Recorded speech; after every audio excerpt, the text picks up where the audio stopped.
ito lang ang katapat ng bagong babae niya.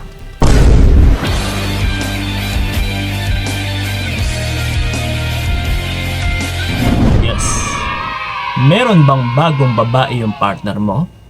Or niloko ka, iniwan para lang sa bagong babae niya? Oh. So syempre, masakit ito kung ito nga yung totoong nangyayari sa'yo sa ngayon. Pero ito nga sa video na ito ay tutulungan ko po kayo kung ano ang dapat ninyong gagawin. Dahil ito lang po talaga ang magiging katapat ng bagong babae niya. Hindi lang actually sa bagong babae niya, kundi pati na rin sa partner mo. Ito mga utol, karamihan kasi is may mga maling paniniwala, no, or maling mindset na the more na kapag hinahayaan natin yung partner natin is the more na sasama doon sa bago niya. So yun po talaga ang mentalidad ng karamihan. Yun ang iniisip na Kuya Kiko, ayaw ko siyang bitawan, gusto ko siyang habulin, no, gusto kong gawin ang lahat-lahat, ipakita sa kanya kung ano ba yung halaga ko para makita niya rin, no, para babalik siya sa akin.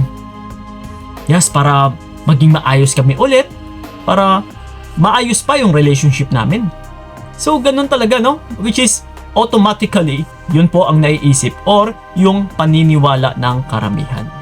Pero ganun pa man, sa mga nakagawa na ng ganito, yung naghahabol, no, or kumakapit pa, ano ba yung nagiging resulta?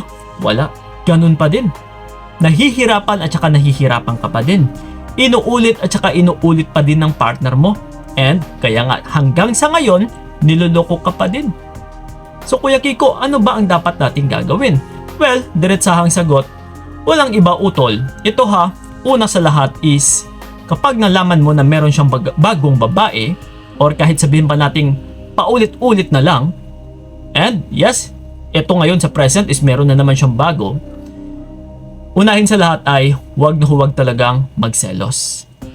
Okay? And then, yung pangalawa is ipamigay yung partner mo. Magparaya ka.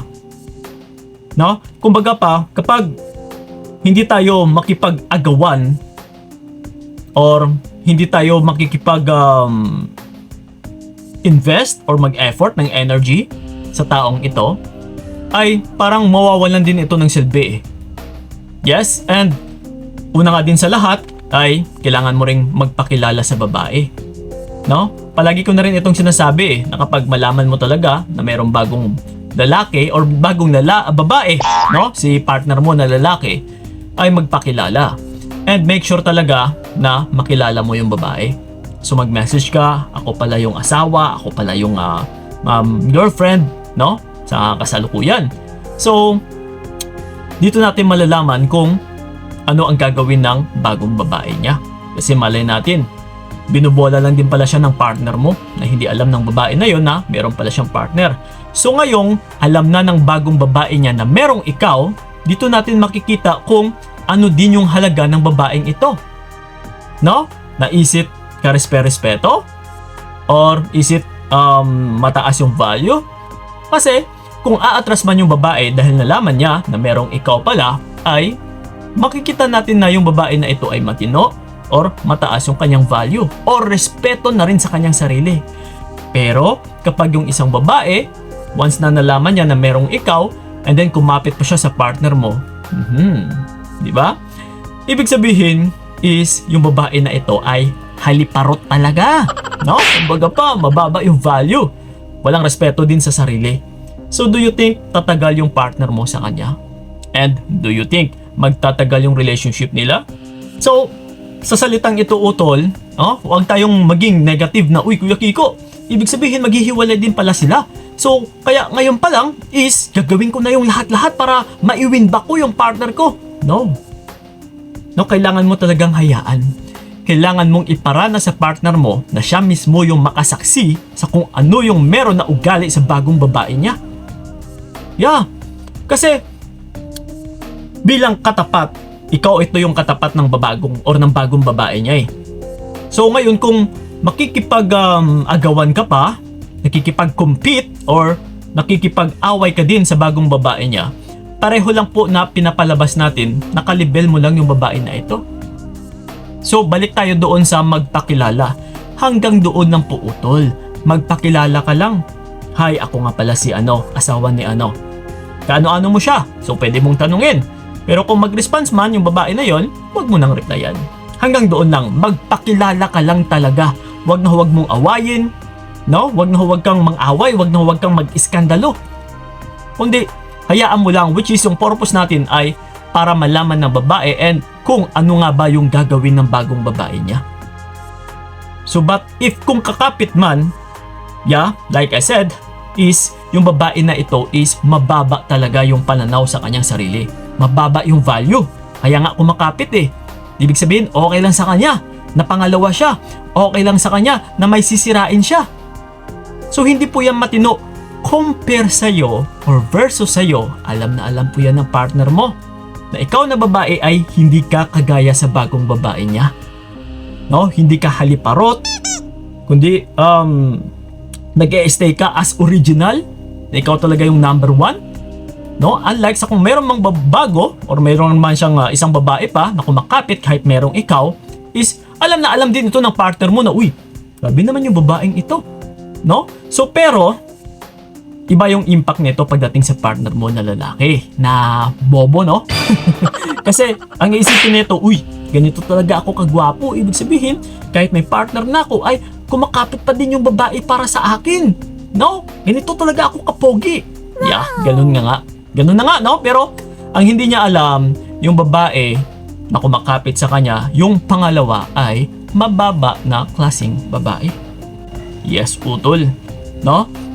So again and again, kailangan nating magparaya, kailangan natin silang ipamigay. Huwag ka talagang makipag-agawan ng tensyon, no? Huwag kang makipag-agawan ng alak sa isang baso lang kasi marami namang baso diyan eh, no? Kundi kung once na ipinamigay mo, the more pa silang magtataka sa isa't isa na, uy, bakit parang hindi malang nakikipag-agawan yung partner ko? And then sa babae naman, uy, bakit kaya pinamigay yung lalaking ito? Hindi malang nakipag-agawan sa akin. No, wala malang nang aaway sa akin. And ngayon parang wala na sila. Ano kaya yung meron sa lalaking ito? Baka wala naman talagang kwenta ito. Oh. Yes, talagang totoong walang kwenta yung lalaking yan kasi manloloko eh. No, pinagpalit ka. So ano bang tawag mo sa klaseng lalaking ito? May kwenta? No? Kasi kung minsan, lalong-lalo na sa mga kababaihan, nabubulagan lang eh. Porket mapera yung lalaki, may trabaho, is kumakapit. Pero yung value or dangal ng isang lalaki na ito sa kanyang sarili is mababa. No, pumapatol sa kahit kani-kanino. So ikaw as babae, as partner niya, okay lang sa'yo na ganito yung magiging partner mo. Kahit sabihin pa nating mayaman yan, na malaki yung kinikita, pero kawawa ka naman. Kailangan mo ring ipares utol, no? Kailangan mo ring i-level kung ano yung klase na meron sa pagkatao mo.